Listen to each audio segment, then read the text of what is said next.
How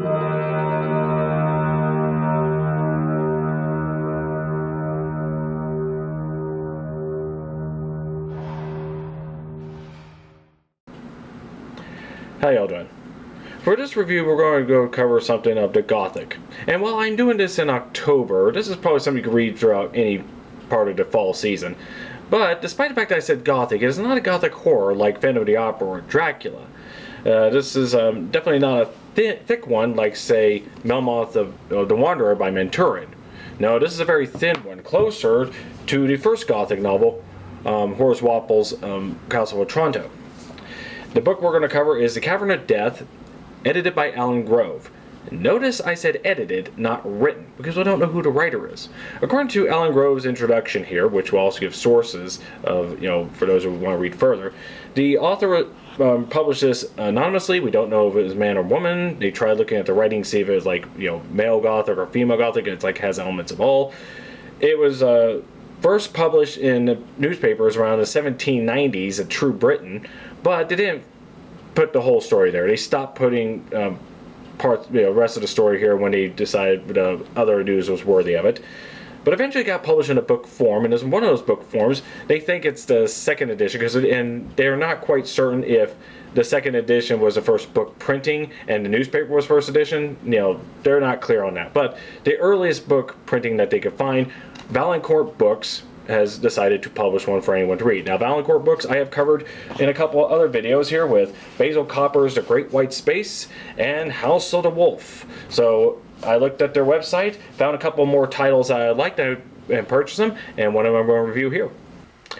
So while the book is published around 1794, like early Gothic romances, it takes place in a medieval or semi-medieval setting, particularly the 1100s. Now, the book never says this directly, but it does mention a couple historical figures, particularly Baldwin II of Jerusalem and Frederick Barbarossa of the Holy Roman Empire, which, if you know your history, is around the 1100s. So we're dealing with that.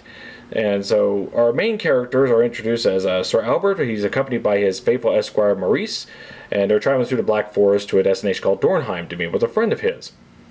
Now, before they reach there, Sir Albert confides into Maurice that about 3 years prior, he met a young lady, Lady Constance, who he tried to show some affection to, but she didn't respond back, and he also noticed that she didn't respond any affection to anyone else there at the time to his observation. So he figures, okay, that's that. He had to move on. And despite how how deeply affected him this has, this is a romance, mind you.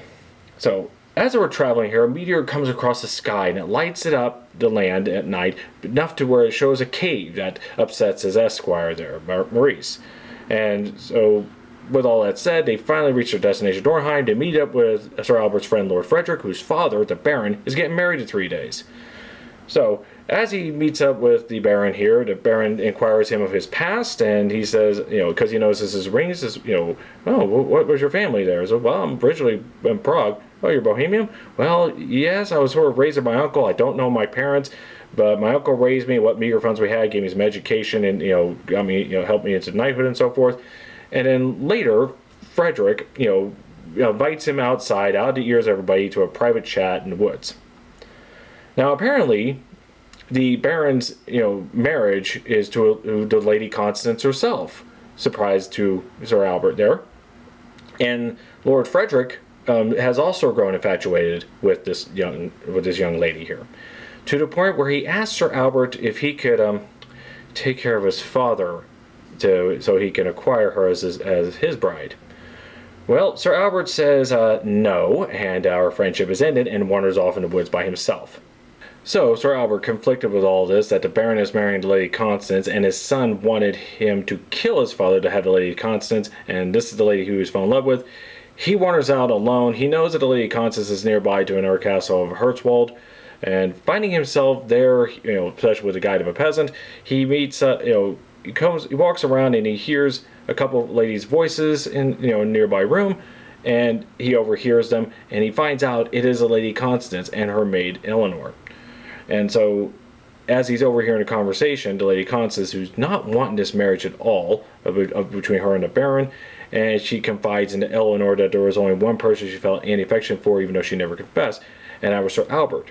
So this is the time where Sir Albert, calls out to her and they not only reunite, they express how they feel one another, and they make plans to get her out of this marriage. So Sir Albert and the Lady Constance makes plans to help break out of her marriage and escape together. Their plans were foiled by a spy somewhere, and they have to, and Sir Albert has to run off and into the Cavern of Death, which upon exploring there, he finds a clue that leads to a bigger mystery about the Baron. I'm going to leave it at that. So the book is not that big. It's around 80 pages, as you can see. However, neither was Castle of Otranto, around 100 some odd pages there. But it has everything like a Castle of Otranto here that made the Gothics work. It's a Gothic romance, so you have your knights saving innocent maidens, usually the women that they loved, escaping them from harsh villains, and as characters go through these haunted backgrounds of either castles and forests or caves, in this case the main one being a cave and somewhat the Black Forest itself. But with that, it's not a very long work, so it doesn't give explicit detail trying to tell everything, just enough to set your imagination at work. Now, this one, according to Alan Grove's essay here, that it borrows elements from Walpole and a few others before it, but doesn't make it an unoriginal plagiarized work. So it tries to be its own thing, and it was popular of its time, very influential between both England and the United States.